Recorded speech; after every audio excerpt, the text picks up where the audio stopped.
Have you considered like renting out some of the rooms like with Airbnb or something? I don't know why so many people have suggested that, and it's just the absolute worst idea I can imagine. Like, I love the honesty. It's like, dude, this is the worst. My dad suggested it, and like the whole reason I've come to live here is so I can be on my own more. Like, I can't. I mean, the whole thing is like, I wanted to live on my own and I didn't want a flatmate. So yeah. Well, it's not Subletting sounds flatmates, like the worst idea. Dude, that's not what an Airbnb is. Like, you're not gonna like. You Yeah, don't but have it's to. people You don't have around. to. You don't have to talk to them every day. You know. Honestly, it would be a lot weirder. Like if I'm just like straight up refuse to talk. Like you could pretend that you're like mute or something. It's just Do like what? mute. Mute. I could do that, or I could just live on my own and With a little less money. yeah, You it's fine. know that kind of question always comes up when there's Oktoberfest in Munich, because a lot of like people from Munich, like a friend of mine even, she left Munich for like 3 weeks because she was like, I can't stand Munich during Oktoberfest, and it's just hilarious because you already know what's happening, and like every time it happens again. Like for example, on the very first weekend, the trains get disrupted because like one of the children, they get some kind of like flying balloon thingy, animal thing. You know what I'm talking about, right? Balloons, yeah. Balloons, yeah. And then they let them go and they fly into the train tracks, like the overground stuff. And they chase after her, and she can't get away. No. And then it like short circuits, and literally the entire metro of Munich like comes to a stop for like 5 hours. And everybody knows that. That's just like one of the many things that happens during Oktoberfest. So a lot of people are like, you know, I could just leave and I could rent out my place for Oktoberfest for insane money. Like people pay like 200-300 euros a night for like a room here. But then the question comes up, like these kinds of people who come to Oktoberfest for 2 weeks and they get shit-faced drunk every day for 2 weeks, or even 3 if they're crazy. Like, do you want those people in your apartment? Dude, I don't think you want to have those people in the apartment. Speaking of which, Callum, you can only accept people for Airbnb who either play Magic or Warhammer. I mean, that's a win-win situation, if you ask me.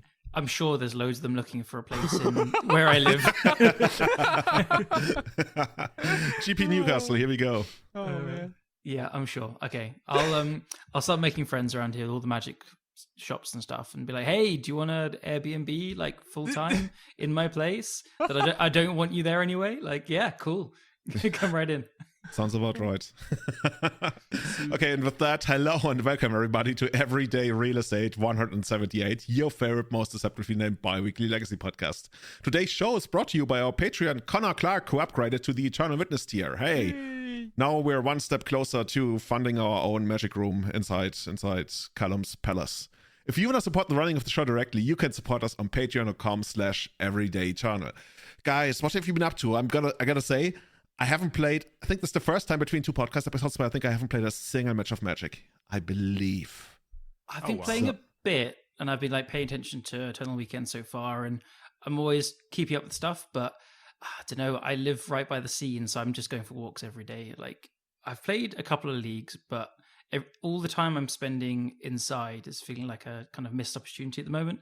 But I will, as it gets colder, like it's going to be very cold in a month or 2, I'll be inside more, and that's when I can get the Magic Online fingers buzzing again. Yeah. Also, as we get closer to Eternal Weekend, I would guess. Oh yeah, that's true. Yeah. Yes. I can't believe how close that actually is. That's like, from today, it's like a month and then like 2 weeks or something. Yeah. Something like that. That's a good reminder. Thank you. Yeah, I totally remember that. shit's about to go down. Even the American one is like coming up even closer-ish. Let me check that again. Even closer. Oh, Yeah, the American one is happening on the 21st to 24th of November, which is exactly when I go to Egypt Cool. to play in the African Eternal Weekend that nobody has ever heard about. Yay. That's No, cool. actually, my boss was like, "Hey, Julian, you like kite surfing? Last time you were in Greece, right?" And I got like a little taste of it, and I was like, "Yeah, I'd love to like properly learn it." And then like the next, like we were talking about this at Oktoberfest, and as we like all recovered like a week after and we returned to the office, he was like, "You know what? I'm just gonna sign you up for this kite camp there." I'm like, "What?" And no, next month I'm going on like a 1-week kite camp in. Well, I guess you wouldn't know it, but if you do know, I'm going to Abu Soma. Okay, you guys have no idea whether it is. It's Egypt, okay? I don't, unfortunately. Sounds very cool though. Yeah, I'm really looking forward to that. Also, like, it's kind of funny because I know so many, like obviously in my company and even like friends and family or of all these people whom I got to know, a lot of them do kite. And everybody talks about like, yeah, it's really cool, but damn, is it like dangerous? And like, I destroyed this bone, and I almost killed myself that way, and I had a client who died. I killed myself this way. Yeah, pretty much, right? Did you die? Fortunately not. And like, I don't know. Like, I probably underestimated. I'm just like, how bad can it be, right? That's my attitude to life as well. Like, yeah. Your attitude to life is how bad can it really be? Exactly. No, honestly, like something I heard that actually changed my life for the better. And it sounds a little bit cheesy, but I mean, you might have heard about this, but that was like on a completely different podcast, like nothing magic related, about a guy. And he said when he moved to a different country, and first he was like feeling a little bit lonely and he didn't really connect with people. And he said the biggest thing that changed his life was all of a sudden when people suggested something and he wasn't quite sure, or even if he didn't, unless he like really didn't want to do it, he would just say yes. And like it feels like the same for me. Like for this stuff, like I do have quite a bit of respect of kitesurfing, even though I just said like, how bad can it really be? I mean, I probably underestimate the dangers of it, but whatever. You only live once, and I just like said yes, yeah, hell yeah, let's do it. Like even like when I was in Greece, and the guy at the kitesurfing station was like, "Hey, Julian, you want to try?" I would have been like, whatever, let's just try. I think this is like a term I've heard. Yes, people. Like I'm the same. I say yes to everything. Too many things. So I think it's a fun mentality to have. It's certainly like I only really adopted it like, let's say a year or maybe a year and a half ago, something like that. I found myself in so many stupid situations between like 15 and 25. I went to festivals in the middle of nowhere, like with a one-way ticket, and I was like, yeah, I'll find a way back. Dude, it's amazing. Like multiple times, and I didn't learn every single time. So yeah, I guess I kind of had that approach to like magic tournaments, but that's the only thing really. Everything else I was like a little bit more reserved. The worst one was when I had a broken ankle and I was hundreds of miles away from Schönefeld Airport. With no lift and no that's not bad. Like whenever you break your ankle, you want to be really close to Schönefeld Airport, right? Oh, but the worst thing was I got there eventually, and then I had to. Anyway. Oh, that's cool because like that airport doesn't even exist anymore. No, it's Yeah, Berlin's like shutting down all the cool airports, like Schönefeld and Tegel. I don't even know if that was a cool airport. But Tegel was one of the coolest, best airports in all of the world. I mean, Tegel still had like flair, right? It's like in the middle of the city. Actually, here's a cool thing about Schönefeld. Another time, not the broken ankle time, I realized I got the wrong flight. My flight was the next day. And one of my friends did the same thing, funnily enough. And so rather than like go back into town, get a hotel, blah, blah, we decided to just camp in the forest next to it. So the forest? Yeah. We like not the park or anything, just like in the streets, just like, no, let's go to the forest. There was a huge forest next to it. So like, yeah, why not? We were at a metal festival before, so we had tents and stuff. And we had 2 bottles of vodka at least, maybe more. So that's like sounding like the beginning of Fear and Loathing in Las Vegas. Okay, fine. Anyway, we had a nice galaxy night. Of upper stoners. We heard loads of boars in the forest, I think, and I don't know. It was kind of cool. And then out of nowhere, air raid sirens went off from Schönefeld, and like it went for about an hour and a half, 2 hours, and we heard like commotion. We think it was like a military drill or something. So yeah, that's the coolest thing Schönefeld's ever had. But the thing is, like air raid sirens, like you get those a lot in Germany. And like foreigners, they're sometimes like confused by it. I might have told the story, right? You guys know Matt, our alleged co-host of this podcast. Like the first time he was here in Germany and the air raid sirens went off, like it was basically a test, right? We have those like twice a year or something, or even more often. And he was like, "Fuck, what is this?" And like I played along and like, "Dude, we have to get out! Like the Russians are coming! Like what the fuck?" Fair enough. We don't have them here. Go off. So Russians or air raid sirens? Both. No, air raid sirens. Okay. Kai, what have you been up to? Like you've been playing the most of us lately, right? Yeah, I think so. I just saw you playing because Red Deck. because of the Eternal Weekend. But I don't know. Like it's also started to get a little like colder here, like in Berlin. It's like the summer season is over, and like the cozy times is usually when I sit down and play a lot of Magic Online. And I don't know, I went through a lot of leagues with like several different decks. It's still I know what I'm gonna play at the Vintage main event. 100%, it's gonna be Doomsday, no question. Yeah. But the Legacy is the tough one because oh man, What are you between? So I don't know exactly what I want to play, but what I know is that the deck needs to be fast because the last couple of weeks, like what I noticed a lot is that the format is maybe as fast as Vintage. A lot of things happen on turn 1 and turn 2 already, like the One Ring, Blood Moons, Atraxas hitting the board. All of this, right? And Tamiyo as well. I'm terrified every time a Tamiyo comes down turn 1. Tamiyo is so good, right? Yeah. Like I haven't played a lot, but I've still been keeping somewhat up with like how the gameplay and everything works right now. Yeah, like Tamiyo isn't bad. But it's like really underwhelming in comparison to what else is going on. In fact, I think like the reason why a lot of Psychic Frog players play Tamiyo is because they want people to use the removal on Tamiyo so that the frog lives, which is that's the state of Legacy right now. But it is not the best time to be like a reactive control or mid-range. I was just about to ask you, like, if you say you want to play something fast, like, which decks are you not interested in at all? Like, I mean, not even like generally, but especially right now. Especially Jeskai Control, because I hate that deck so much. But like any deck that just doesn't present anything significant by turn 4. Dude, you're speaking my language. You know Jeskai's going to win American Eternal Weekend now. Dude, it's totally going to win the American Eternal Weekend, right? It's stamped right? in history already. Oh man, like imagine like the final be like a Jeskai Control mirror or some shit like that. Dude, it's gonna be some kind of Jeskai Control deck with like 2 Stifle in the sideboard. Oh goodness. And then like one Disrupt in the main deck or something. I don't know. Oh, okay. Well, Disrupt is one of my favorites. That's if you get people with Disrupt, then that's cool. That should be GG's then. GG's. Yeah. Same for Divert, stuff like that. Ooh, Divert. Now we're talking. But Jeskai, the one with like 4 Narsets and 3 Teferis and oh god damn. One Day's Undoing and 2 Back to Basics main deck. You know what? I genuinely believe that deck should play Lotus Petals or Chromox. Doesn't really matter what it is, but they should like.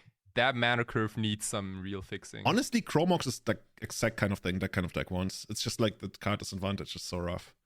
Well, you got Narset, you gotta like minus plus. Yeah.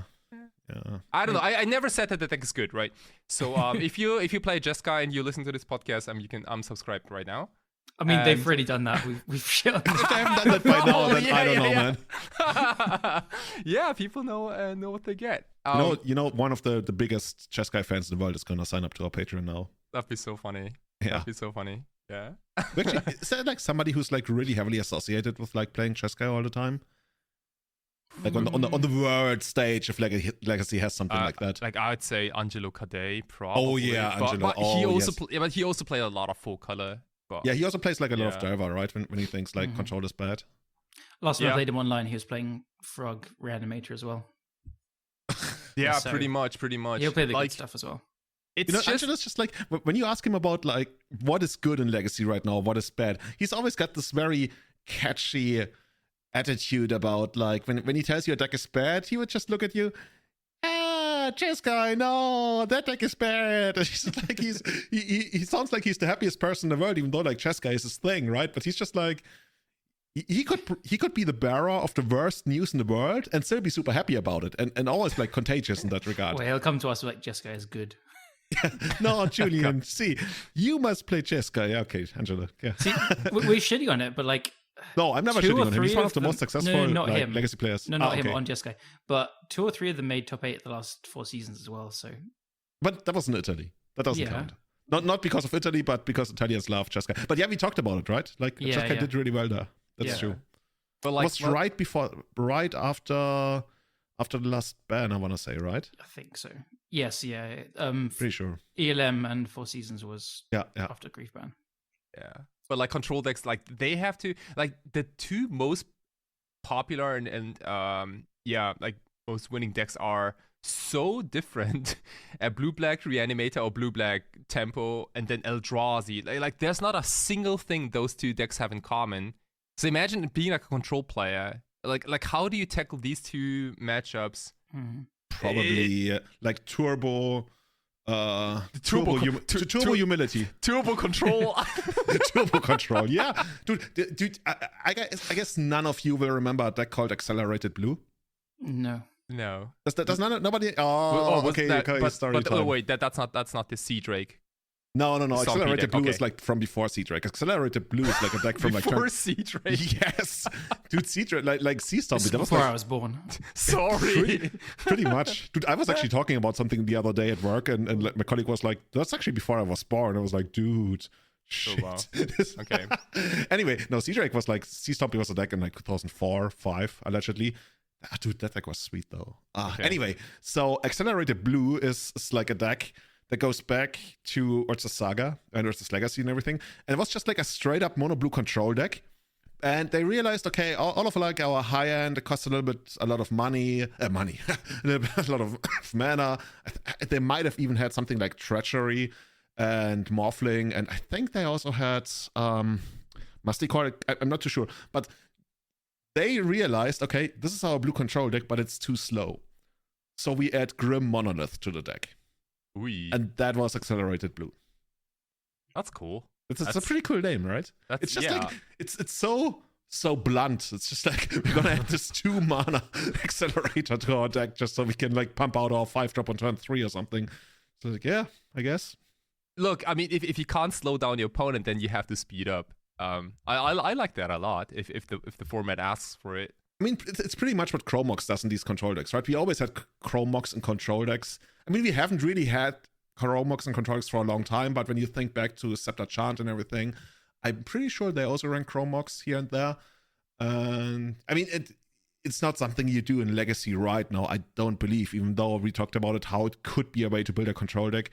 But I think we're in this like pincer thing of, I totally agree with Kai, the format is fast, you need to be doing things fast, but yeah. You need to be doing things fast at like card parity versus other opponents as well. Like you can't go down a card and then fall behind a frog because then you're like 2 cards down and you just get snowballed.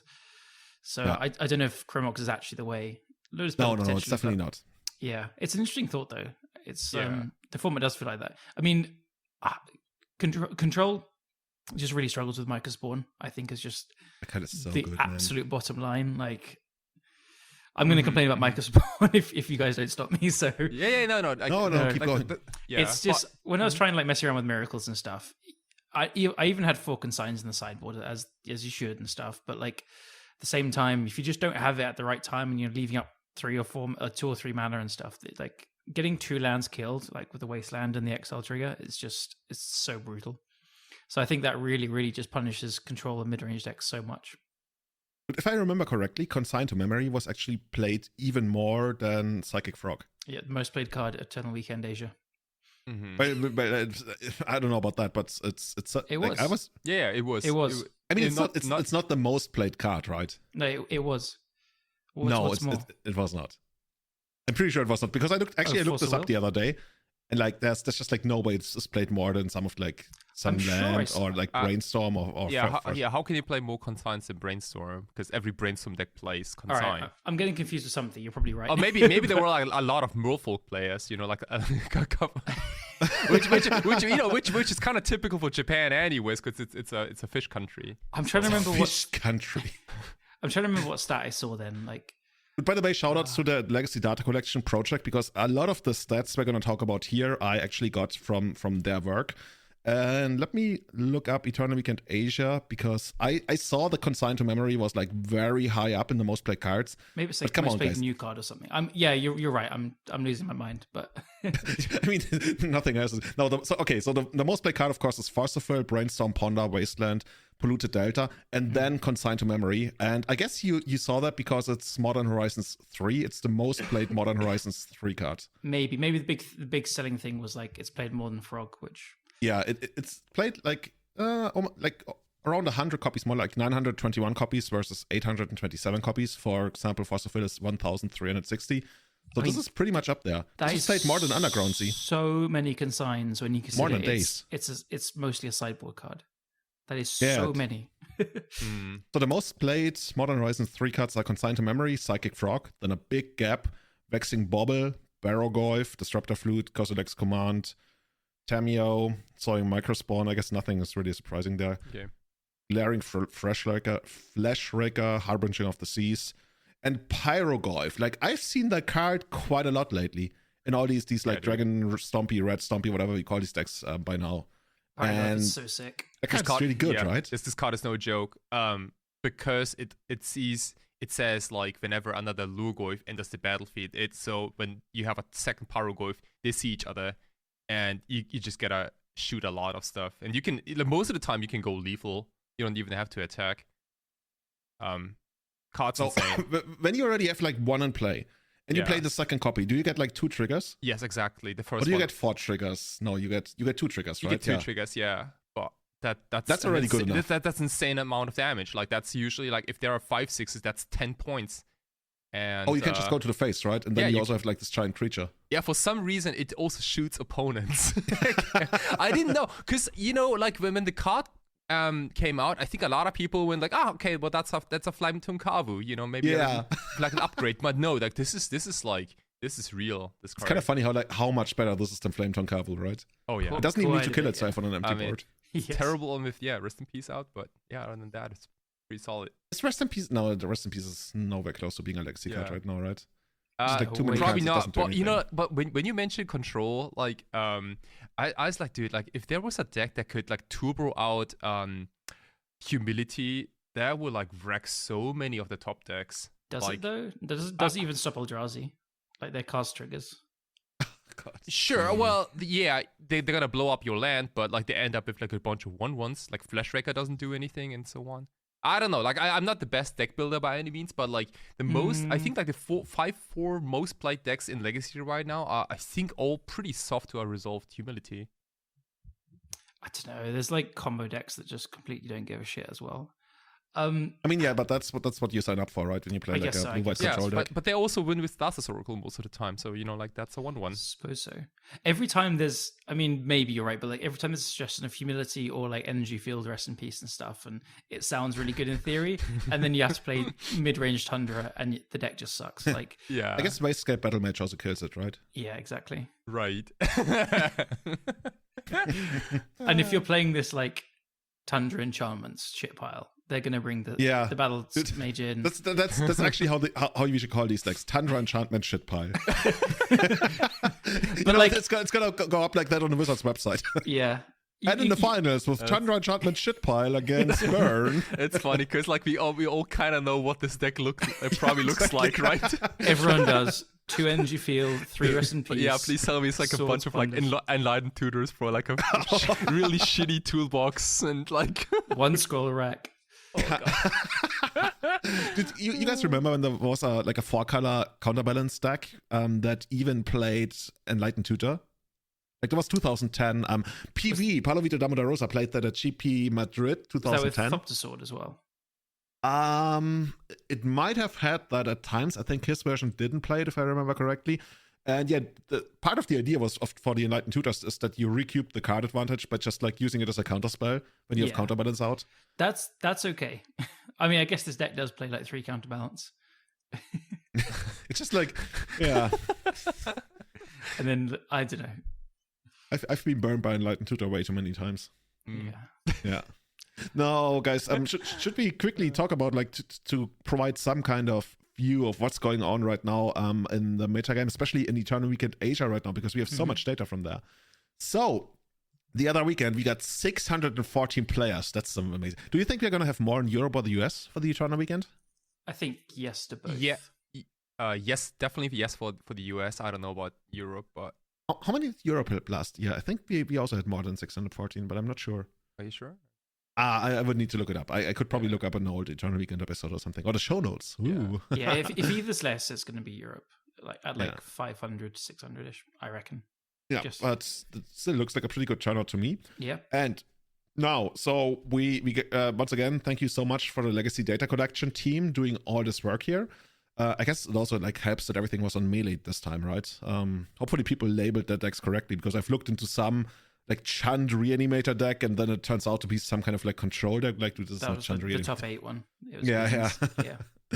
But we caught it. And metagame wise, holy shit, man! I mean, everybody expected blue black. What did we even call it? Like blue black Reanimator, Frog Reanimator. Yeah, I think Reanimator and Tempo, like they play pretty differently. Those are two types of that deck, right? Yeah. So I don't know. I think people are saying Froginator, but like, yeah, Blue Black Reanimator. Yeah. Sure. Like I'm not a fan of like calling it Reanimator because it's like not the main thing that it's solely committed to. It basically can do both, right? I would. I think post Grief it is even more. And like, yes, it does win with Frog, Tamio, like a good percentage of the games. It's not like a Reanimator Revolved where that was the only way you won. But I think you'd be hard pressed to find a lot of players that play with or against the deck and say at least game one they lose or win with Entomb. Okay, let's call it Blue Black Reanimator then. Yeah. So that deck made up 21% of the entire field, 130 players. That's a lot. That's a fucking lot. Like, Yeah, I still remember already... like when people said Legacy is the 9% format because no deck will ever breach 9%. And that was Canadian threshold all the time. 9% here, 9% there. And then like when it got to like 12 or 13% at times, people were like, ooh, well, something's breaking. And now we look at this 21%. Yeah, now you say that, I remember seeing like 14% miracles at some point and everyone were like losing their shit. Yeah. I mean, part of it is always also the hype, I want to say, because I think a lot of people, they will play it because they might not even be confident that it's the best deck, but everybody says it's the best deck, and then they listen to Everyday Charlie and people are like, oh my god, look at this deck, it's so good. What are they doing? I think that there's a bit of that, but I think people who are playing a deck with 4 Underground Seas and paying this money to go to Eternal Weekend, I think they know enough to like do some research, maybe play some Magical Line as well, talk to friends, and maybe they're like haven't got many reps, but the deck is probably the best deck in the format. It is, right? Yeah. It's also like a really appealing deck archetype, I think, for a deck being this strong. Like imagine if like a deck like Enchantress was like the most powerful thing, like not a lot of people would actually give the deck a shot, No, it's totally true. But yeah, it is after all like a day's brainstorm, like Legacy Pillar deck, but it just happened to run all these like incredible engines, like I mean, and also like Psychic Frog is like it is a powerful card, but I think a lot of people actually enjoy playing that card because it's. I mean, the card really is dynamic. a lot of fun. It's so much fun to play. And that's the problem, yeah. That's the problem, right? It's like so all of a sudden, like we discovered, like I don't know, heroin, and everybody was like, "Oh shit!" Yeah. Like it's so much fun, but it's also like so good, Exactly. and it's gonna like destroy society and everything. They don't call it Hypnotoad for nothing. You're all in its gaze. But and you occasionally also get those free wins, which is also really appealing for a deck for a long tournament. Like it's not like Control where you always go into time. Like if you said like 14% for countertop miracles back in the day, like that also means a lot of mirror matches. And like I don't even know if you want to play 10 rounds of Swiss Fifth. Let's I don't like 3 or 4 mirror matches. Honestly, and that's always really the weirdest draining. part. Like for as much as I hated miracles, I love playing the Miracles Mirror. That's the one thing. No, seriously, because like back then, I like did Philip Schöniger and Tomasz Flacek, they sat down with me and they completely explained it inside out to me, like for a long time. And I felt like, dude, I kind of get it now. And then I played it and I did really well, but I only played it like in 1 or 2 like big tournaments, and I will never forget the look. Oh my god, that was like at the Winogeddon in Milan. And I sit down in something like round 2 or 3 across from a guy, and he's like really happy. And that was like when I was known as the AFS guy and everything. And he's like so happy, and he shakes my hand, and yeah, hey, good to see you and everything. I'm going to terminate your stupid elves. No, and he goes like turn 1 Nettle Sentinel and was like, oh, that's why he's so happy to see me. And then I like turn 1 Census Divining Top, and his face just drops to the table. Betrayed. He's like, no, Dude, you were the ones who's supposed to bring balance to the force. You ruined this man's career. And I completely annihilated him, and like I never felt so bad about beating somebody because he was like so happy to see me, and like that changed so much the moment I dropped top. Oh man, Evil. I think I actually never played Miracles after that tournament. Yeah, well, at least not in a big tournament. Anyway, so yeah, we are talking about 21% for Blue Black Reanimator, and I guess that kind of number is here to stay. I expect similar numbers from Eternal Weekend Europe and North America. Yeah, this is kind of like what everyone expected, and it's like quite easy to predict, I'd say. I think most people thought this is coming, and it's good to see the numbers bear out because I think it is still a problematic deck. It also has like the second highest win percentage of all the decks with like at least a reasonable, like I cut off every deck below 10 players. And honestly, we should have probably also cut off every deck below 20 players. But yeah, we got Blue Black Reanimator in second place at a win rate of 56%, just only edged out by Mystic Forge Combo at 58%, but that one only had like 12 players, so it's just like, as opposed to like 130 players, so the confidence is a little bit stronger there. This deck does that a lot, though. Like, I feel like there's been a handful of tournaments where we've been like, oh, Mystic Forge is broken. Like, it's not, because it's not winning every tournament. It's not even the Mystic Forge that's so broken in the deck, right? I mean, that also does something. But a lot of times it's just like the ring and untapping the ring and everything. Yeah. But this archetype, I know we've probably said it quite a lot of times in this podcast, but I think the deck is criminally underplayed and really strong. And it keeps bearing out in tournaments. I just don't have Grim Monoliths, otherwise I'd think about it and probably play it. But is that quite expensive now? Yes. Dude, I was looking up Ancient Tomb the other day in the bathroom. I don't know why that comes to mind, but just like the stuff I look up. Because I saw somebody selling like City of Traitors for like 250 a piece. And I was like for a playset? Like, no, for a single city. Like, what the fuck? And then I looked up Ancient Tomb and it was like 60 euros a pop. Yeah. Like, what the fuck? Like, that's a 4 euro card. Make it an 8 euro card. Okay, whatever. But you can, like, that's an uncommon. Reprint it into the ground. Reserved list, baby. I found my old uncommons are not on a reserved list. No, I found my MKM order of City of Traders for like €3 each years ago. Dude, I recently found that Kai Buddha World Championship deck from like when he won in Tokyo. Oh yeah, like 26 years ago or something. And apparently all of those cards are also worth something because people play them in EDH, I believe. I've got half of that deck from when I was a kid, but none of the expensive cards. Like the gold border cards? Yes. Okay. I've got a huge box of them, but no good ones. Anyway, sorry, we're derailing as we're very good as at we're these supposed days. to, as you signed up for. So Blue Black Reanimator, really sweet in high numbers, and then we've got Eldrazi next. Yeah, at 8%, 8.5% kind of. I guess that's also somewhat expected, right? I remember when Andrea Mangucci said, like, if they do something to Blue Black Reanimator, then Eldrazi will rule the format.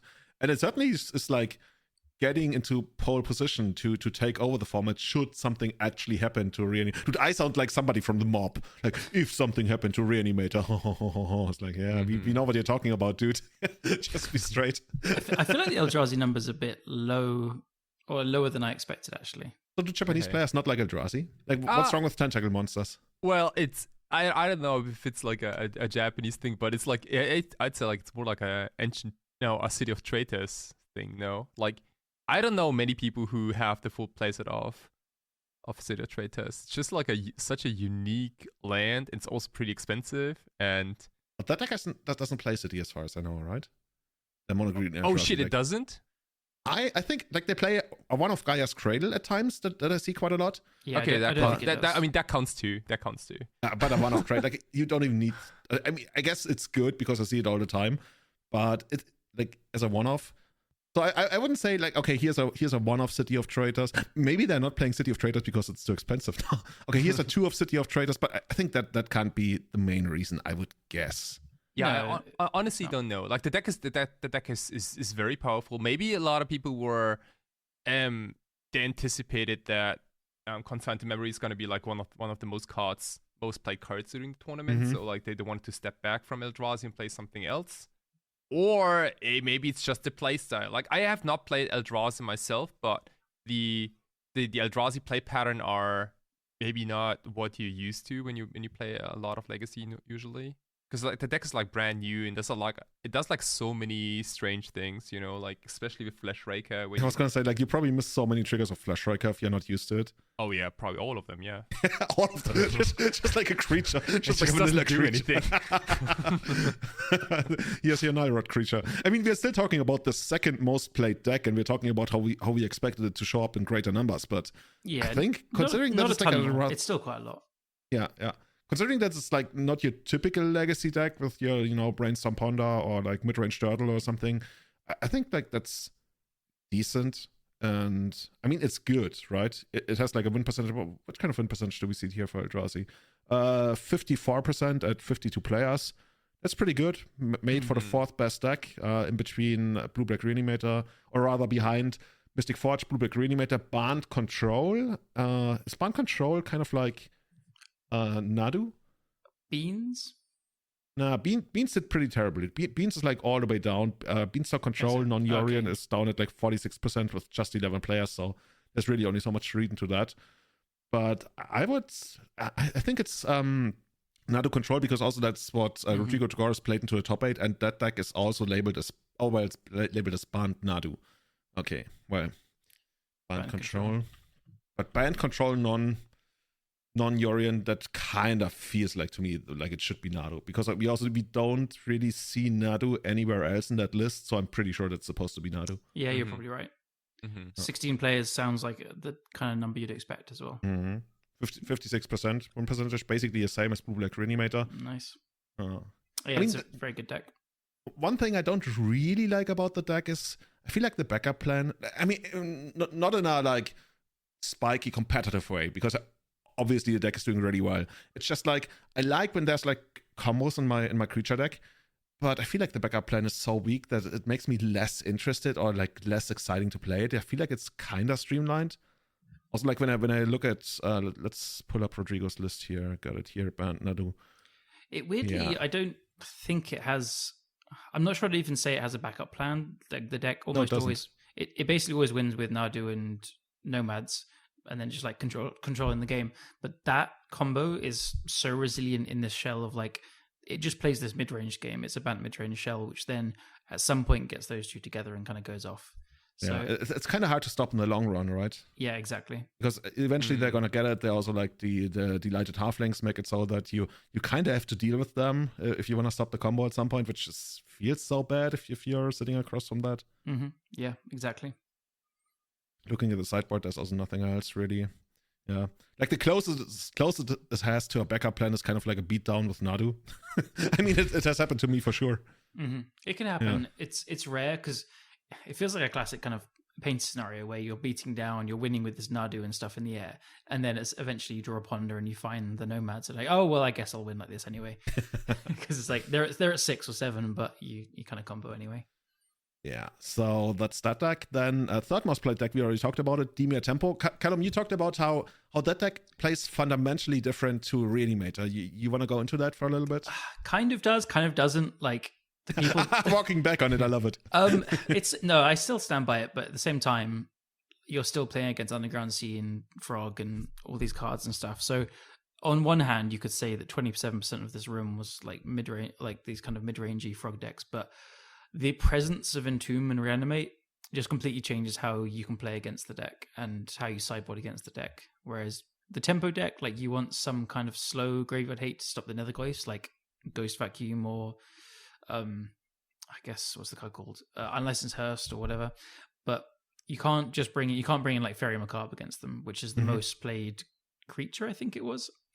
So yeah, you fundamentally play against the decks differently, but being on the other side, it can feel quite similar. It's the second most played creature after Frog. Right, that makes sense. Those two teeter around in close numbers together, I think. Here's the most interesting part. Like, which are the third and fourth most played creatures? Seeming Spirit Guide. Brazen Borrower? No. Actually, I have to go really far down until I find the fourth creature. Okay. Oh, really? Yeah. Okay, third most played creature, you guys can probably guess, if you think hard enough. Like Tamio, maybe? Troll of Khazad-dûm? Troll of Khazad-dûm, there it is. Yeah. And then in fourth place, we got Barrogoyf. Ah, God. Oh, wow. Barrogoyf turning up. And there's no creature in fifth place. Oh, yeah, Orcish Bowmasters. Okay, here we go. Oh, yeah, I Dude, forgot about that card. Straight up just like that deck. What the fuck? Yeah. Yeah. Oh, which one's the first creature that doesn't go into that deck? Simian Spirit Guide, it actually is. Nice. Congratulations. And Fairy Macabre, kind of. Yeah, but they can play in the sideboard, right, if they want to. Yeah. Yeah, I think we are feeling this like blue-black fatigue. It's been 20,000 years. But it's also so funny, right? I remember like a year or two ago, we were talking about how black is like the weakest color in Magic. Yeah, totally. It has just been a couple of years where like Volcanic Island was the best and most expensive duel. Yeah. Underground Sea feels right to be the best. I gotta say, it feels like it's meant to be the most expensive. It feels duel. like it's the most mythical, right? The most enigmatic. I don't know, that it has the biggest vibe or aura, as people say these days. You heard about that? At least in Germany, like all the young kids, they say like aura plus 500. Sure. Is it like youth speak in the UK as well? I don't think so. No. No, but you say stuff like Riz and everything, right? You're asking a middle-aged guy that plays Magic the Gathering what the youths in the UK talk about. Okay. Yeah. But I'm gonna like adopt some proper youth speak, and I'm gonna use that at the Eternal Weekend. Okay, it's cool. Really gonna work. I can't wait. You should have some wine. I'm gonna as well. Riz up your deck, The my world friend. needs to know. Yeah. Just let me know when you're doing that, so I can leave the room. Okay. I'm gonna start doing it from round 3 then. Then it's not gonna hurt. I'll have dropped to OT already. Yeah, exactly. That's the idea. Nice. Anyway, so Dimir Tempo, we see it doing well as well. It's sitting at 54% of a win percentage, 35 players. What makes somebody play that as opposed to like going straight up for Blue-Black Reanimator? Is it just like, I want to be slightly less powerful but have more of a balanced game plan, and I hate being blown out by Graveyard Hate sometimes? Yeah, but I think this is the Delver players converging to it. Ooh, that's a good point. The deck is good, obviously. I personally don't think it's good as a Reanimator, and I think it's kind of like a very, very soft consensus feel for it, because like both decks are just very good. I don't think you can go too wrong. But yeah, one, it's the Delver players gravitating to it.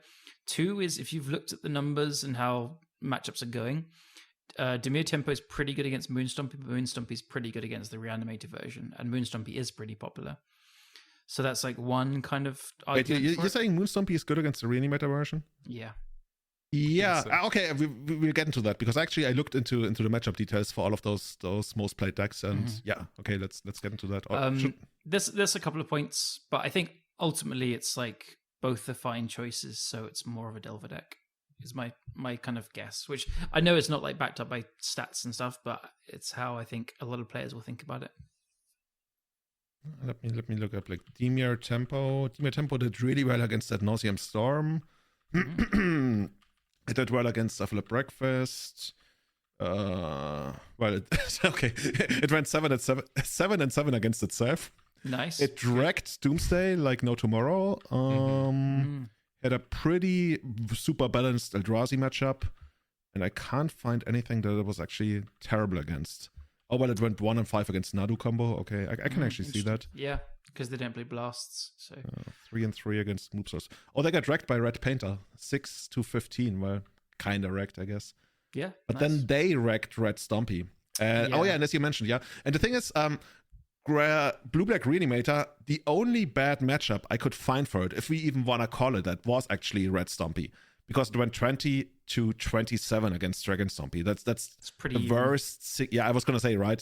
If I try to label it like a really bad matchup, I don't think that's even remotely true. Like you change like 3 results and it's basically dead even. I feel like this is where like the why the deck is so powerful, because I think the deck just wins so many game 1s on the back of Entomb and Reanimate that then you, even if it's like a bad matchup, you can steal a game 2 or 3 pretty often. That's what I always say about which card. Like if you've been listening to this podcast, right, or you guys know me, right? That's what I always say. Like I want to be good against like a couple of decks that matter, and then I want to have like a proactive game plan so I can luck out against anything else. Sure. Yeah. And if I do, then I top 8, and if I don't, then I still have a respectable tournament. Yeah. This feels like it's it like. The deck presents, it's the same thing as when Grief was around. It's the same story. Like the deck presents so many axes of attack and so many problems, and with so much interaction that, you know, I mean, again, me on Painter, like playing online, I've died with 2 Fairy Macabres in hand to a Psychic Frog with 8 blasts in my deck. Like sometimes that just gets you, and like you have to prepare for them, and you don't know what they're doing. You don't know how that person sideboards differently and stuff. And I've seen a lot of people playing this deck talk about sideboard plans for the mirror and what to do here and there and everywhere, and like there isn't a big consensus, so people on the other side don't know where they're quote unquote meant to be taking out the reanimated parts and stuff. So yeah, you do get a lot of free game 1s, and then you just luck into game 2s and 3s. I mean, obviously the deck is also super powerful, so it just wins game 2s and 3s quite a lot as well. So I guess it also gives you some kind of like agency, right? Because it's not like you're straight up stupid deck, but you can actually like play proper Magic.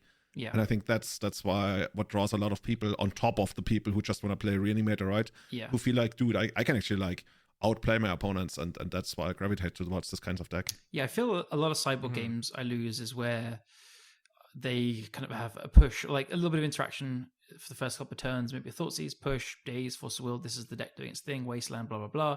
And then they force like a kind of a Graveyard Hate spell with a Troll of Khazad-dûm and then a Reanimate and then they go Entomb and stuff. And yeah, the good players play it slow, but leave in some aspects of it. I think they often cut like the animate deads and stuff, and then just leave in some of the unfair aspect against a lot of the format. And you just, it's really hard to prepare for, even though it's like face up, you know what they're playing, you lost to it game one or whatever, but you can't prepare for everything is the problem. And it's the same thing the deck's been doing since Grief, as I said. So yeah, having very few bad matchups kind of makes sense to me. The deck is just that powerful and presents that many options. I hate it. Actually, I don't even hate it. That's the problem, because I love Frog so much as a card. It reminds me so much of Dr. Teeth, of Psychotalk, and also that's... Well, the game plan is actually quite different compared to Psychotalk. Like, with Psychotalk, you would, like, eventually get it down on, like, turn 16 and then kill on the following turn. Yeah. Whereas... And also, like, the way the deck worked was, like, you had, like, 3 or 4 creatures in your deck, and that was it, and everything else was controlled. Yeah. So it's, like... Totally different, but it's still like you just look at the frog and it feels like cool, and you want to be the guy playing the frog and attacking with the frog. Frog is a totally fun card. But I think personally, from my enjoyment level, Entomb is a really, really bad, unfun card to have as the best deck. But I was talking about that the other day on Twitter. Yeah. If we, because I have no idea what's going to get banned or when something gets banned, but I think I've been on record on this podcast saying that I don't think Frog will get banned in this year. Whether it happens next year, I have no idea, but I really don't think it gets banned this year. But if we were to just like talk about hypothetical ban scenarios, I find it interesting, and that's just like the historian inside of me. If we do ban Entomb, that's unprecedented in Legacy. Do you know why? Did you see my tweet? I didn't, but I know that it was unbanned. Yeah, exactly. Yeah. It would be the first card in the history of Legacy to start out banned, then become unbanned, and then get banned again. That's almost a full Golgari Grave Troll cycle in Modern. Hey, I loved playing Golgari Grave Troll in Modern. I guess it's about time then. Yeah. But if that happened, I always talked about how Wizards doesn't reban cards in Legacy once they have unbanned them. And this would be the first time that they would be like, you know what? We're going to do it. I'm going to be honest. I think it's nice to think about, but I just don't think they're thinking like that these days. I don't think they think about that either. I think stuff like Entomb, Reanimate, it's kind of like, it's not on the level of Brainstorm, Ponder, Force of Will, but it's like a step below. And I also think they wouldn't touch it for that reason alone, unless something really, like if they ever printed if they printed a card that like triggers when it goes to the graveyard from your library and you draw 5 cards, then they would actually ban that card and not Entomb. Narcomoeba, but like half Narcomoeba, half Muldrifter. See, I mean, we're laughing now. Hi, me Wizards of the Coast. That's not even that good. Like, I guess it is one black. That's not even that good. You can draw like 2 cards at instant speed for 1 mana and get a 2/2 out of it. Yeah, it's pretty good. Trigger your Poxwalkers. This is what you're talking about these days. No, fine. But back to the deck at hand. I think banning, like, I know we don't want to get too deep into this, but I think banning Frog would rein the deck in quite a lot. The mid-range plan just kind of gone. Like, I mean, Orcish Bowmasters and Doughty Voidwalker is a lot easier to beat than Psychic Frog alone. You know, you talked about how your deck has like 8 blast effects. I was feeding the other day. I didn't end up like going through with it. I was kind of wanting to go to Scryfall to find out whether there's like a 9th and 10th blast effect that I could like bring in. You could play Null Blast, Active Volcano. Active Volcano. Help me out again. That just like destroys like a mountain or something, or like a blue permanent. Destroys an island and bounces a blue permanent. I think I'm going. You need to look it up.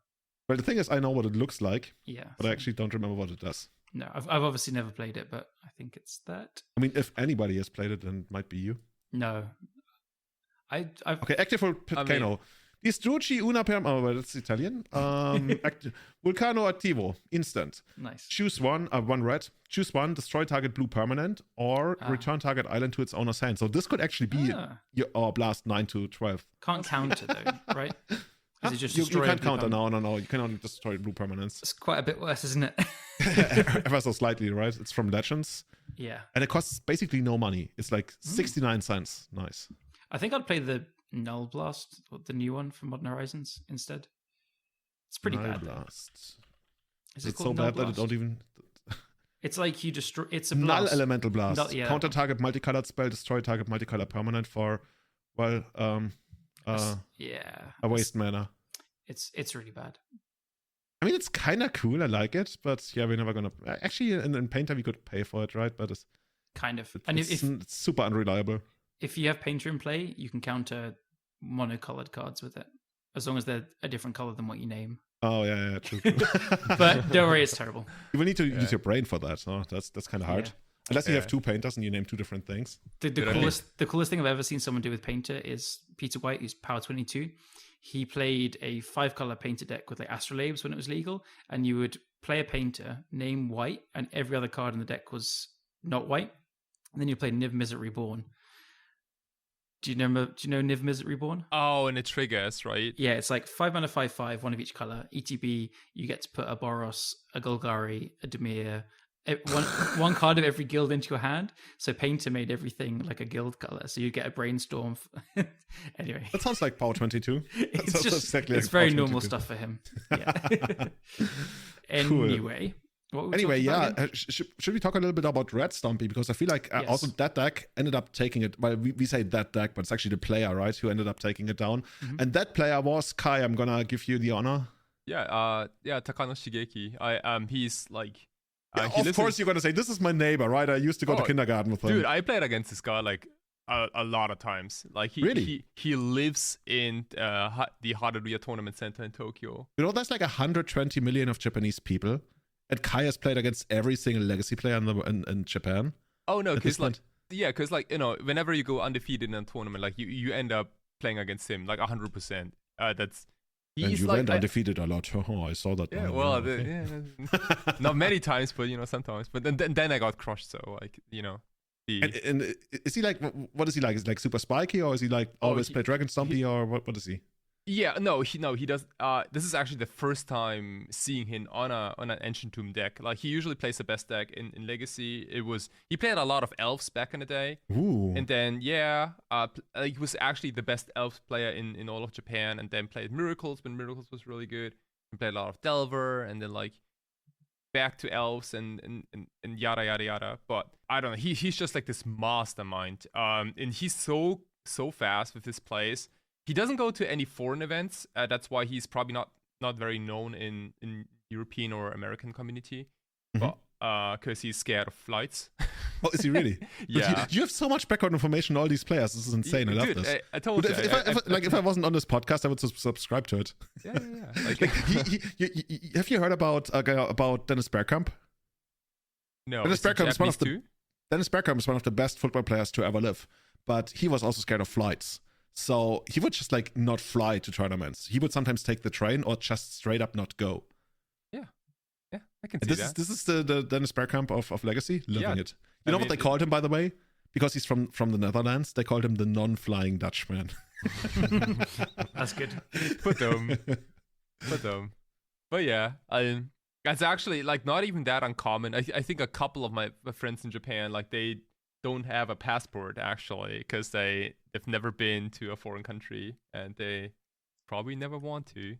Because of flights, really? No, not because they're scared of flights, but it's also because there are, just like a bunch of cowards maybe. I don't know. But like, yeah, I don't know. But there's like so much Magic you can play in Japan.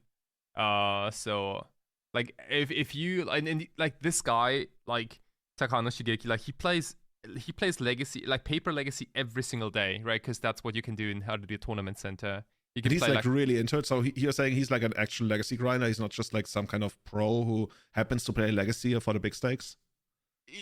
Yeah. Oh no. He's mostly only about Legacy. Mm-hmm. But like if you can play up to 4 tournaments per day, then insane, like why would you want to install Magic Online first of all? And second, why would you want to go to like any big foreign events? Because if you can play so much Magic in your home, it's actually insane. Like how saturated like Magic or Japan is with Magic, and there's just like so much demand for it and so much passion. Yeah, dude, like we talked about this a lot on the podcast in many episodes, but I probably still can't properly imagine it. Yeah, dude, it's insane. It's insane. Like, and it's every day, right? Because everyone has like a different routine. I think Takano Shigeki also works at Haruya, by the way. I don't know exactly what his job position is, but like he's there to be the end boss. But he's like, if you're so obsessed with Magic, I guess you also start working at a card store. honestly, like when I think about like my whole group of like friends and people I know through Magic, so many people ended up working at Magic stores, even full time or like doing a proper apprenticeship and everything. So yeah.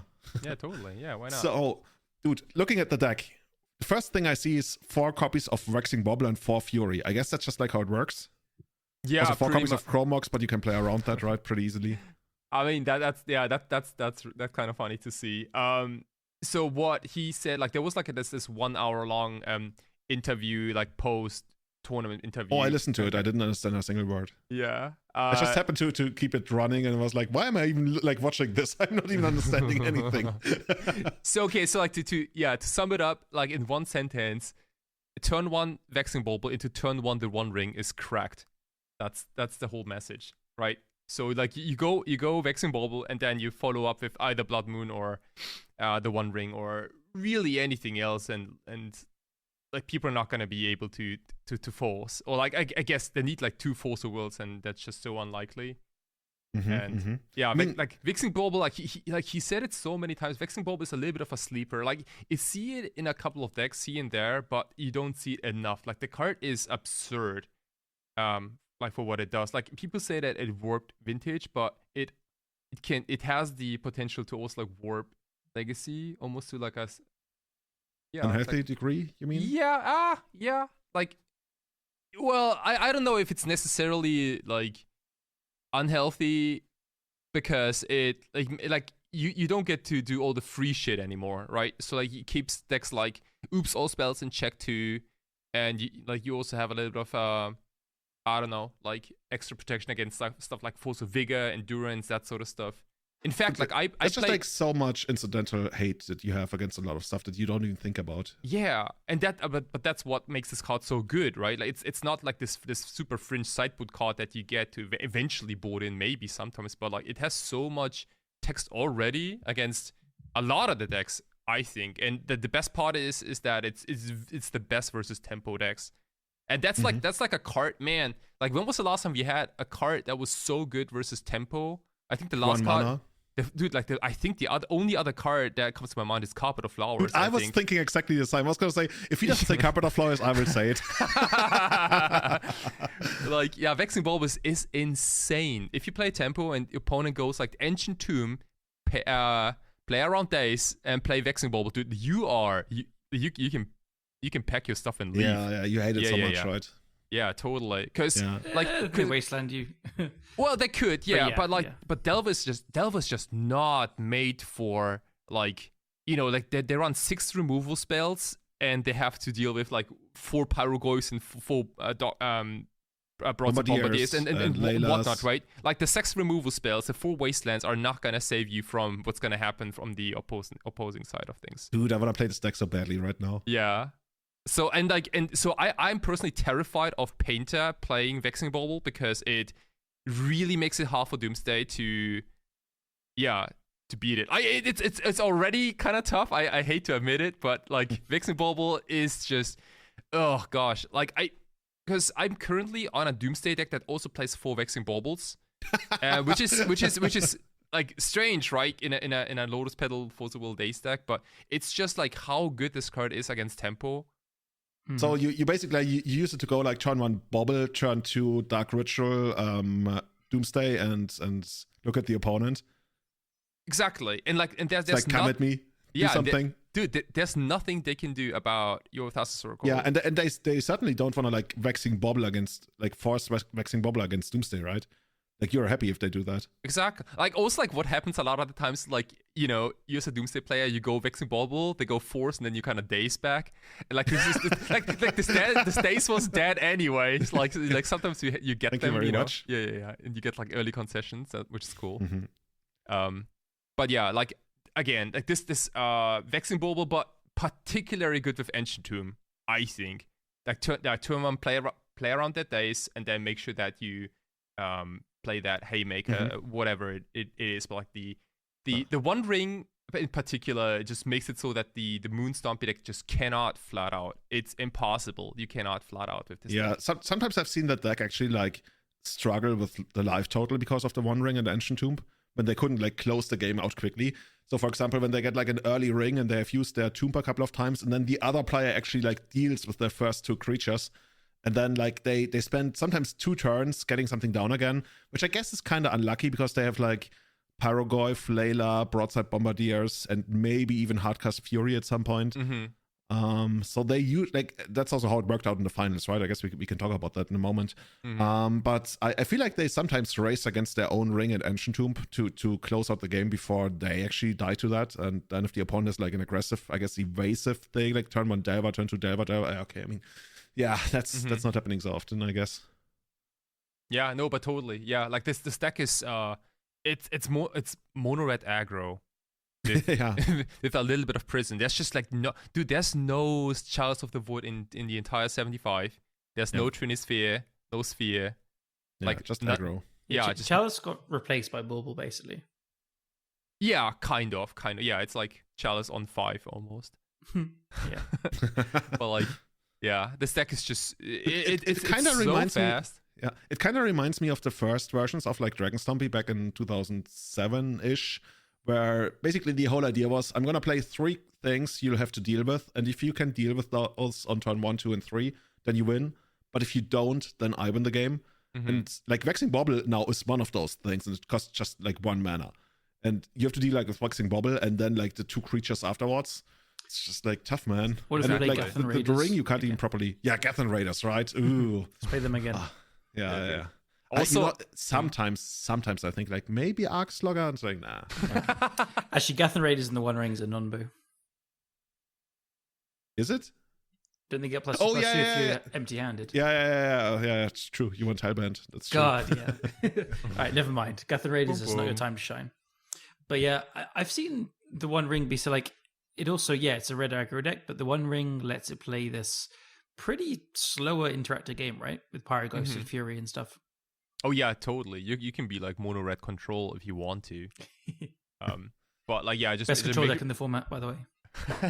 Like, dude, it is insane. Like in this interview, like Takano Shigeki like talked about Atraxa, right? Like Grand Unifier, which is like quote unquote the best creature in Legacy if it's on the battlefield. Like, dude, mono red Stompy can deal with Atraxa. If Atraxa comes down on turn, let's say like 3, 4, or 5, then mono red Stompy can beat it. Just like race it? No, you just shoot it. Like okay. Fury and Broadside and whatnot. You also have like a couple of blasts in the sideboard too, but like isn't that insane? Like because that's the best thing that a reanimator that can present to Moon Stompy and like and even then and you're like, nice, shoot it, attack. Next. One thing that I'm quite interested to see is if Frog was banned at some point. I think a big part of the selling point for Vexing Bauble over Chalice is not the fact that it just counters Daze and Force of Will. It's the cards are obviously quite different.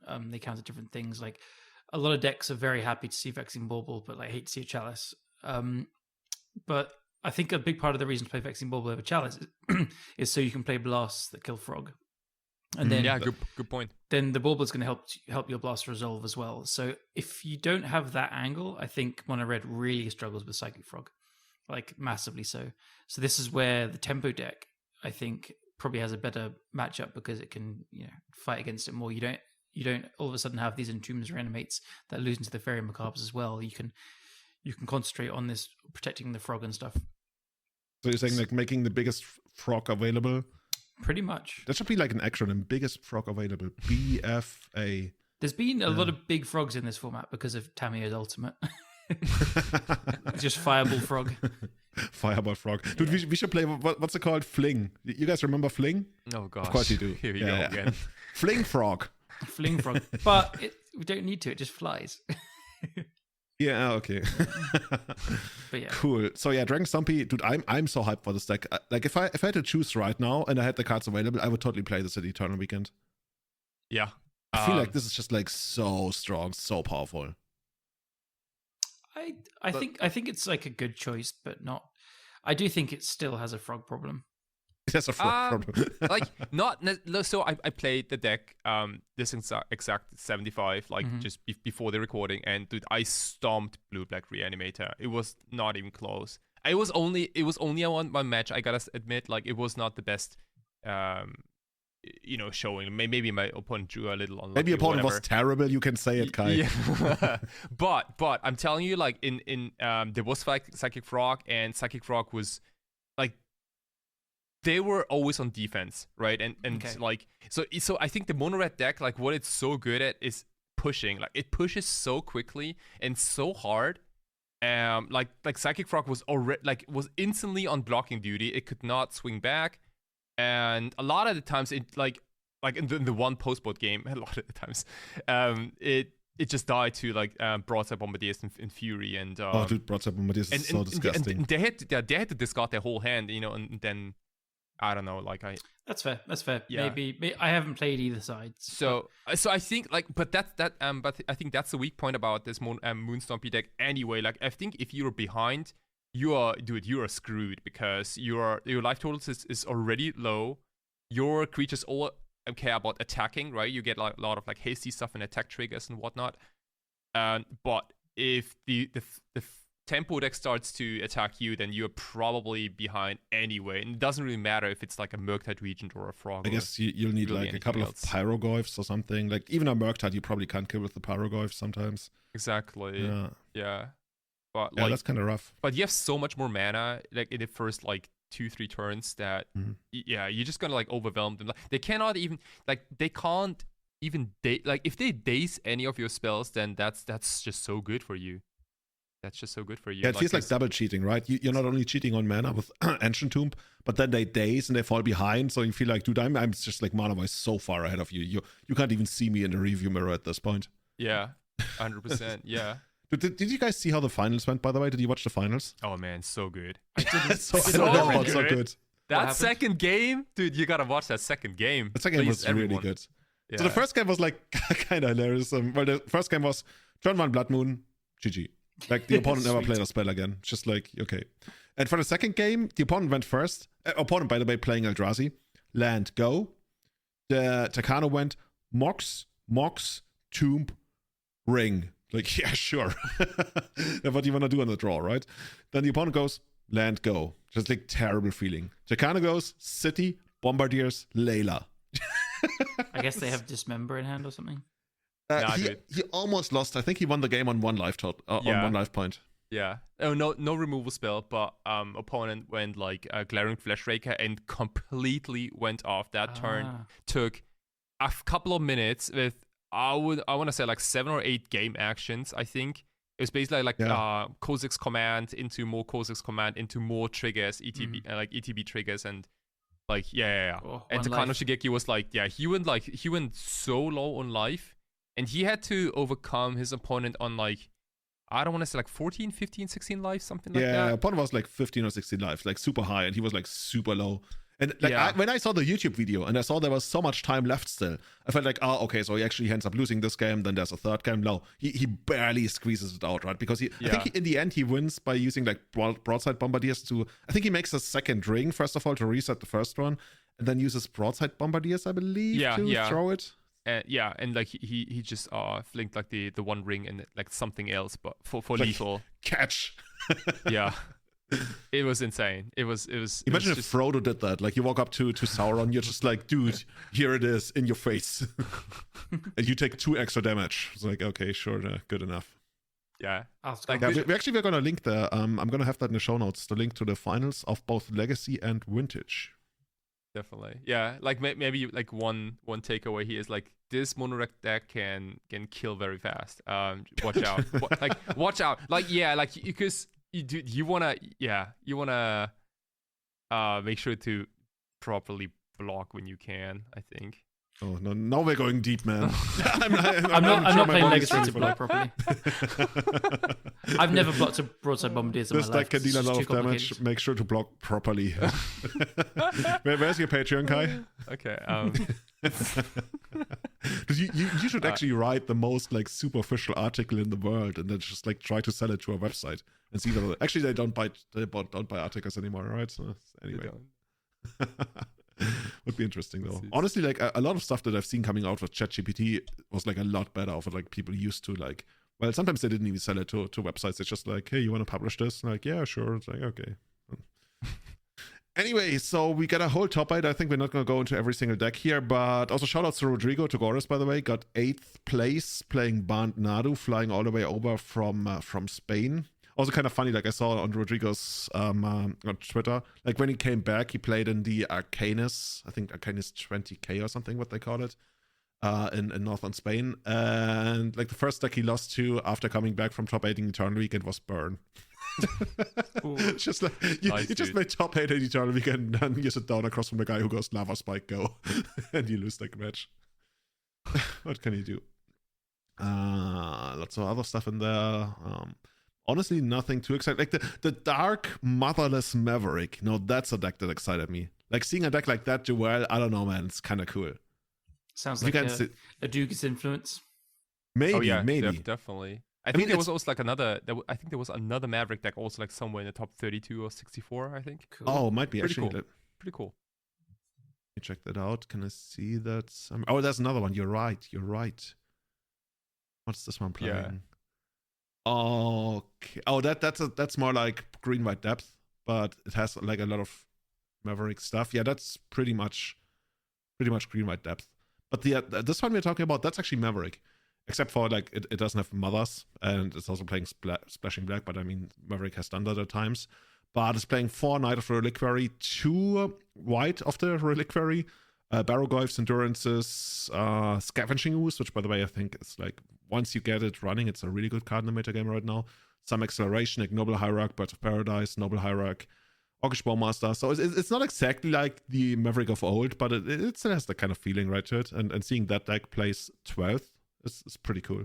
Yeah, man. Like 4 Swords of Plowshares, 3 Updrop Decays to do this. This is love. This is love, man. Then also in the top 16, we got Welderless Ring Painter, which, by the way, I've seen kind of a lot on Magic Online over the last couple of, even like 1 or 2 months, right? I don't know exactly who started it, playing like 4 copies of Ring and Painter, but apparently it's like good. I do. Can. It's always can. Was it can? Yeah. I mean, maybe someone else. I mean, people have been trying rings before. I haven't, just because they're very expensive, is my honest answer. I'm not going to try and sugarcoat it. I haven't got around to buying them. But yeah, I went through every painter list that kind of placed pretty high. And as far as I remember, they're all ring versions or cauldron versions. So yeah, the other one is not playing ring in 15th place. And that one, let me check for cauldron. Yeah, they're playing 3 copies of cauldron. And I guess, Phyrexian Devourer, yeah. Mm-hmm. Okay. So yeah, neither of those is like how I like to play the deck too much, but I keep saying to other people, the results like don't lie. The cauldron versions keep putting up tons of results as well. So between these 2 versions, there's probably kind of the way to go, but it's hard to say. Like both of these versions skim on blasts, which feels weird to me because you need to kill the frog so much more. But maybe it goes back to Kai's opening gambit of like the whole of this podcast saying like you need to present threats rather than be too reactive potentially in this format. Mm-hmm. So interesting. So, which kind of painter list are you leaning towards? So, like, if there was Maverick Weekend, that would be something Maverick Weekend. Actually, Maverick mirrors were the most horrible thing ever known to Legacy, so it's actually not that exciting.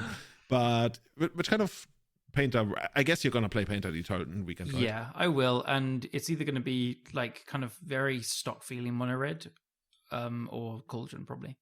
Mm-hmm. Like stock being like.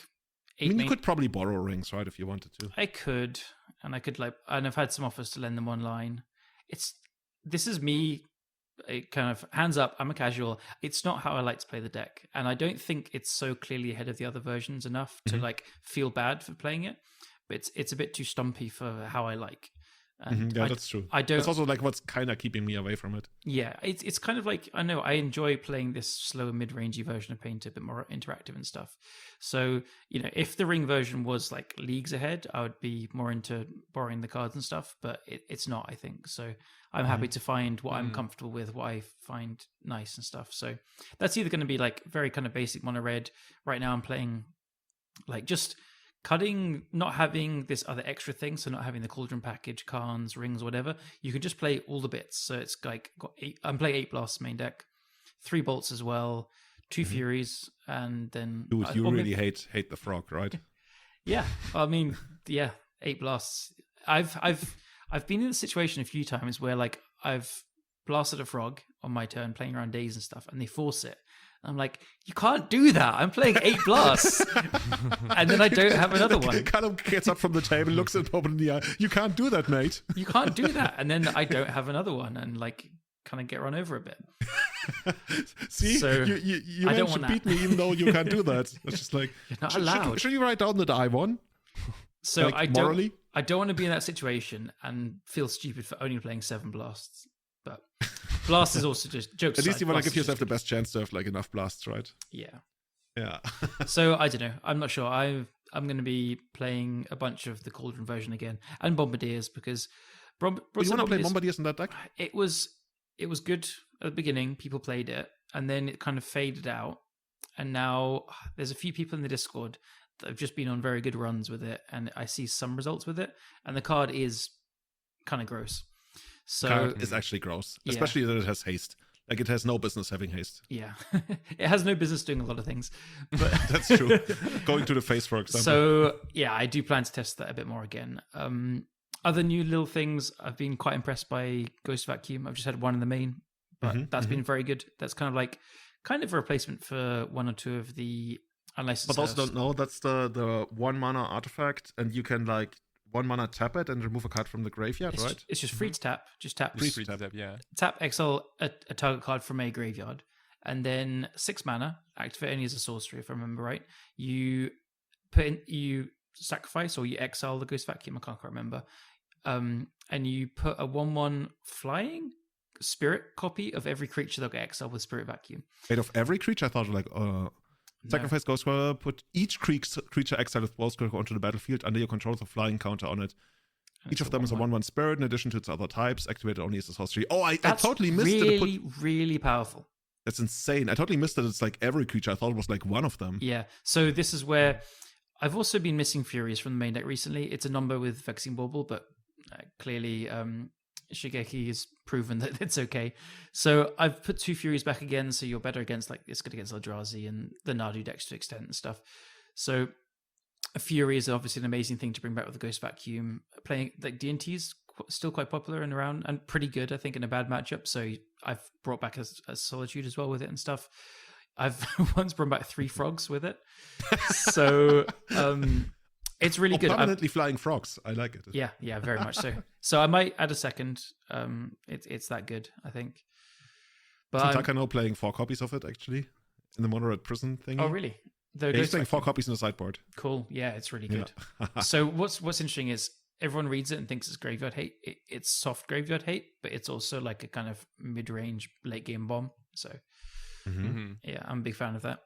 Actually, you don't get that all that often, right? Being like soft gray. I guess the closest I can imagine is what's it called again? Black Hearse? always kills me. Oh, Doughty Voidwalker. Oh, Doughty Voidwalker, the one I always lose to. Hearse is also close. Like the way I was playing Hearse often was you play this mid-range game and you exile the graveyard, like make the Nether go small, blah blah, and then it's a 10-10 or a 20-20, and you just 1 or 2 shot people. So that's also like a late game bomb. So it's a similar thing, but 1 mana is a whole lot less than 2, especially in Legacy. Yeah. Totally different. Yeah, that's true. So yeah, that's what I'm high on. Maybe I'm gonna take a couple of days off.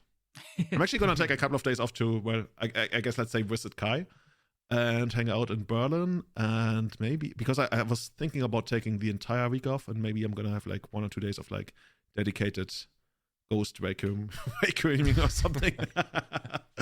We'll see. Yeah, awesome. I need to get around to it. I've even got like a few days ago I got all the bits online to play the Cauldron version. I just haven't got around to it yet. Soon, cool. Soon. And Kai, you are kind of like you already told us, right? You're gonna play Doomsday in Vintage. Is there anything in Legacy that tempts you right now? You said you also want to play Doomsday with.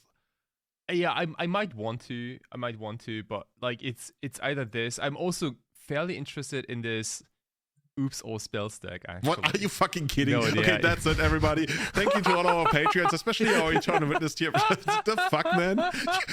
You're interested in this Oops All Spells deck. The fuck? Okay. Dude, there are a couple of.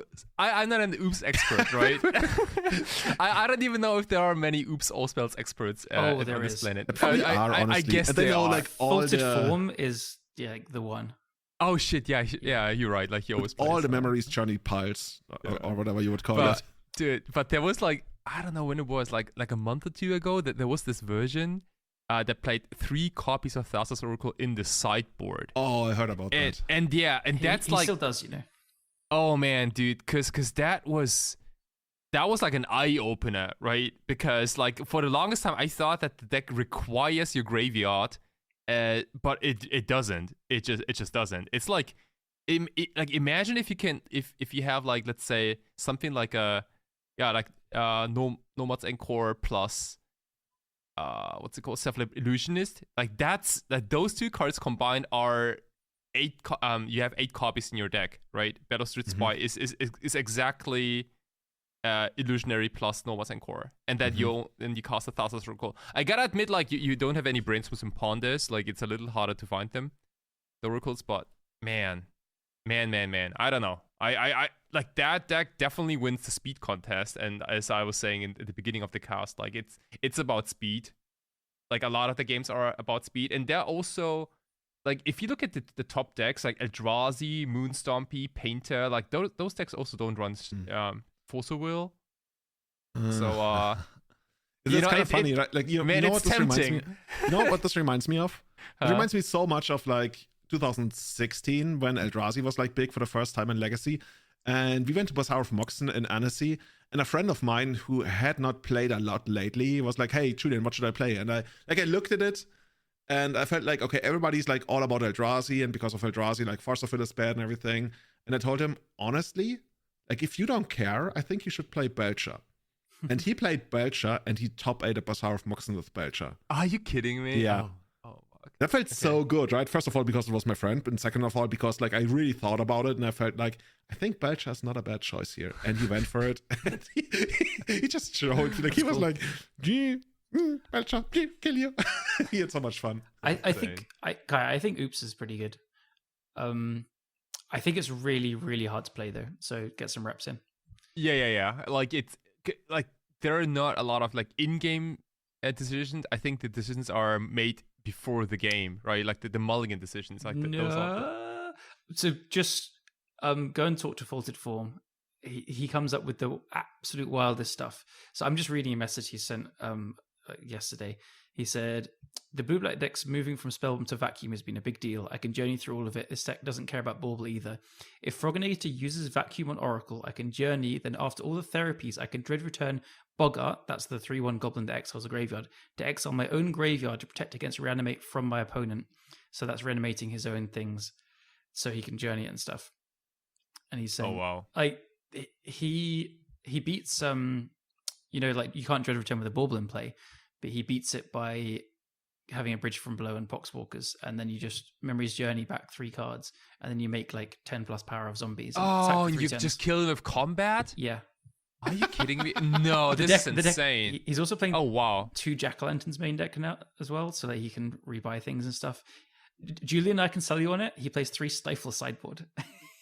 Of course. That's insane. That's any proper combo deck would do. Yeah, I mean to counter like Soulguide Lanterns and stuff. I remember that like 15 years ago when Blue Black Reanimator used to play Stifle, because you could stifle basically anything, right? You could stifle like your Tormod script, or you could even stifle something like, I don't know, comes into play of Rest in Peace or something like so many weird things. Yeah, like even Caber, Fairy Macabre and stuff. Like, like people joked about it, then people used it for a while. I think it ended up not always being like all that good, because like people soon figured out that Thought's is just like so much better, and you can play it in the main deck. But like what you just explained, like my head exploded. I'm not even sure if I could like properly follow. Like I'm not even sure I could do that even now that you've explained it to me. Yeah, I think Oops is one of the hardest decks to play in the format. Like to play super well. So he has been playing it for a couple of years non-stop with. He says every now and then when he's a bit tired of the fast matches, he plays Turbo Depths, which is really really funny to me. But no, I am like every time I read his messages and like what he's doing and stuff, and looking at his game states, my head is just a bit blown apart. So I think the deck is very good, but it's incredibly hard. I struggle to kind of fathom the lines, even when he's posting a screenshot of them after they've happened. I'm just like, what?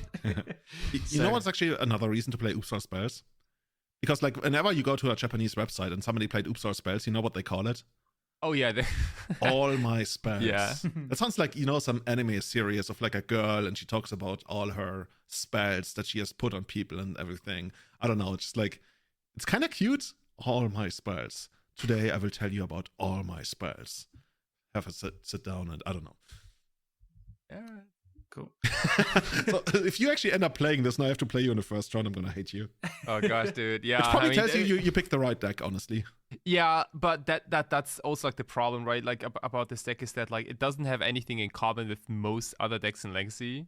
So like you need a lot of reps and like your brainstorm, ponder, when to crack your fetch land, that kind of knowledge like doesn't apply to this deck. It doesn't really translate. I guess you can still use your general Legacy knowledge to read a little bit of what's going on the opponent's side, but even that's very limited. Yeah. Because So a like lot of times for them, it's just like right to tap out because most of the interaction is going to be 0 mana or like 1 mana or something. Like, Yeah. Or Well, on yeah. board even. Yeah. Yeah, so like that's what a little bit what holds me back here. Maybe give it a try. I'm just scared of the deck being so hard, but But you played Nefarious Lich, right? I did. You are ready for Oops Oh no, or I made Spells. Kai do it. Sorry, Yeah, you made Kai do it, right? he had a great time. I don't Oh, know man. what the problem is. But that's so Yeah. funny because like I like just last week I added Nefarious Lich to my commander deck. Hell It's yeah. like, yeah, dude. Such a cool card. It is a very unique card, yes. Unique. I said cool. Oh, okay. Cool. Cool and unique. Yeah. It's like when somebody says you have a very unique style. I'm like, oh, thank you. No, I said unique. I didn't say cool. Okay. Guys, I kind of want to say like let's wrap it up here, but quickly let's give shout outs and credit where credit is due. Also, I misspelled vintage in our show notes. I just realized Vintage. Eternal Weekend Vintage Asia, 194 players, almost 200 players, probably maybe the biggest. I mean, the American one might actually be bigger vintage tournament of the year. And it was actually taken down by actually Kai's old school friend, Yuta Yokokawa, playing Esper Control. No, it's actually yeah, Yuta Yokokawa, yeah. And you actually went to school with him? No, not with him, but like But his sister. But I think like 6 out of the 8 players are all from Tokyo, and that's just like another showing of like how competitive Tokyo is. I played against, I think, all 6 who live in Tokyo. At least once. Yeah, like dude, like the competition is huge. Like they like those guys know what they're doing, you know, because there are so many events. But yeah, like really cool showing, like 194 players. I think 4 times a year you have the God of Vintage, and that's you get like maybe like third or half of the attendance. But yeah, like not surprised to see a lot of people from Tokyo. I'm looking at some of the lists right now, like Bug Tempo. It's interesting to me that Bug Tempo is not even playing for Collector Oof in the main deck anymore. Or any at all. Like, I don't even see any Collector Oof. Like, that's basically, it used to be the hallmark of Bug decks, right? That you could play, like, Collector Oof. But I guess they just don't. They just play, like, Psychic Frog, Orcish Bowmasters, Deathroid Shaman, Nethergoyf. Okay. And also, like, Shops being, like, a blue deck now. I remember when people talked about, like, the Mona Lisa of Shops decks, right? When you play, like, Shops and you have blue power in it. And apparently that's a thing. But also, like, when I looked at it, it kind of looked like a PO deck, right? Those mono blue Shops decks. Definitely. I mean, it's a covered jewel deck. Yeah. Yes, see, that's actually. I even wrote it. I even wrote it here behind the deck name. Jewel Shops ? Yeah, this is Jewel Shops. Yeah, that's why it's a little surprising that the Bug deck doesn't have any Collector Oofs in the main deck. And like none at all, not even in the sideboard. Oh right, yeah. So what do they have? They have, well, nothing really. Seed of Primordium. Nature's Climb. I mean, like it's also like this deck looks much more like the blue black Lurrus deck with Deathright Shaman in it. Yeah, that's true. Like, right, because like the Bug deck, like as we know it, it's like the Tarmogoyf, Collector Oof, what's it called? Oko Thief of Crowns deck. But you have Lurrus, so like you can play any of those planeswalkers. Yeah, looking at this. And you say you're gonna play Doomsday. Actually, there's a Doomsday in the top 8. Hiroki Ito. Yeah. Playing 4 copies of Street Wraith, 1 copy of Grief, 2 Thassa's Oracle. No Froggy Frogs, also not in the sideboard. 2 Tabernacles in the sideboard. Oh, sure, okay. Yeah, that's Didn't you actually sell a Tabernacle the other day? I did, so I have to gain 1 back. But like, yeah, Doomsday has a little bit of a hard time against Bazaar of Baghdad decks because they're so fast and they have interaction too. Like, it's the same in every format, right? Like, the card Doomsday does not like your opponent to have creatures in play. That's a fact. Okay. Callum, do you think you're gonna play Vintage at Eternal Weekend, or is that? No, I'm gonna do pre-modern. Oh, that's gonna be pre-modern, right? It's the same day, dude. Although honestly, it's probably gonna be bigger than the Vintage. I'm actually not sure. We'll see. I'm excited to do that, but I'm like softly considering just kind of. I really love watching Vintage. Mm-hmm. I enjoy playing it as well, but I don't want to have to borrow power and stuff. And I just might enjoy hanging around and watching Vintage and stuff like that as well. So I'm gonna just not book it yet and just see how I feel on the weekend, I think. But that's kind of cool. Maybe I'm gonna do the same. Also, what you mentioned, the thing about borrowing power, right? I think for most of my time as a Magic player, I could always borrow power when I wanted to, which is like something that's really cool. But several years ago, even before COVID, I declined it because it's so much money. Yeah. And I felt like if there was even the tiniest chance of something happening to this, my life would be so totally screwed that I don't even want to run that risk at all. So I'd rather like not touch it. I'm the same, and I'm not enthusiastic enough to like put myself in that position for Vintage. Okay. But yeah, I'm the same. And also, pre-modern I find more fun. I'll you're gonna play goblins again? Oh yes, 100%. You're gonna get your revenge on Mango. But actually, yes. Yeah, Mango is probably gonna play Vintage, right? But maybe he's gonna play both actually. Yeah, he probably will. He'll sign up for both, play both round ones, and like whatever he wins, he'll play that one. I saw that Rodrigo actually had to play Vintage during the top 8. And I think he got like a game loss in Vintage because he was playing the top 8s in Legacy and stuff. It's kind of funny. Yeah, they should. But actually, it's not kind of funny. It's actually it sucks, right? But still. It really sucks. Yeah. Like the idea of like walking between tables, I don't think that's really what's happening. But I guess you just like if you're in the top 8 of Legacy, you just like scoop the match in Vintage and that's it. And play the next round, something like that. And if you move on to the semifinals, like you don't even care about Vintage anymore. You just like want to win the tournament. But yeah, that's it. We're gonna have links to both the Legacy and the Vintage finals, and I think that channel also is gonna have a couple more of those matches. I saw some of the quarterfinals, some of the semifinals, so definitely check that out. And also, if you want to keep the lights on here, if you want to support the running of Everyday Eternal, please consider leaving a review on Spotify or Apple Podcasts, or support us on Patreon.com. By the way, Patreon is I still have to figure out how we're gonna do it because Patreon kind of wants you to switch to a monthly plan. And right now we have this per creation plan. So we usually try to pump out 2 episodes per month. So maybe I'm just going to switch that to whatever you're paying for 2 episodes per month to the monthly thing. I still have to look into whether you have to actively consent to that because otherwise it would be pretty messed up if I could do that. I don't think I can do that. I'm going to post about it on Patreon once I figured that out. Just so heads up, there's going to be some changes. Maybe not even this month, maybe the month after, because it all goes back to Apple wanting some cut of the whole money pie. If you do sign up for Patreon through iOS, the Patreon iOS app, then Apple wants a cut. And they only can get a cut when there's like a monthly payment, not a per creation payment. So Patreon is like, if you still want to have people around through iOS. Anyway, I guess you get the idea, right? Mr. Apple wants more money and we'll try to accommodate for that. And I'll let you know with a post how that's really going to impact you. Like money-wise, it's not really going to make any kind of change. Maybe you have to click a button that says you will buy as many kitchen supplies as you can carry or something. We will see. But with that, thank you so much for tuning in, especially to our Eternal Witness tier supporters, Franco Boli, Kane, Colin Garassi, Alex Crow, Tim Everett, Testacular, Sebastian Holager, Guillaume, Sean Dewey, Stephen Bush, Jim Monolith, Francis Cowper, Cassandra Davis, Rachel Scherer, Connor Clark, Tom Zischka, Benedict Gruber, and Severin Schwarzhuber. And our top Pyrogoyf tier supporters, Evan Lazar, Tom Happ, Harry Houdini, MTG, Ian Seefeld, Joe Brennan, and Colonoscopy. Thank you so much. And we actually might see a lot of you in Prague. Actually, we're still gonna have like 2 episodes until then, right? But still looking forward to all of that. So if you see us, say hello. And with that, have a good time, have a good morning, good evening, wherever you are. Until next time, bye-bye. Ciao.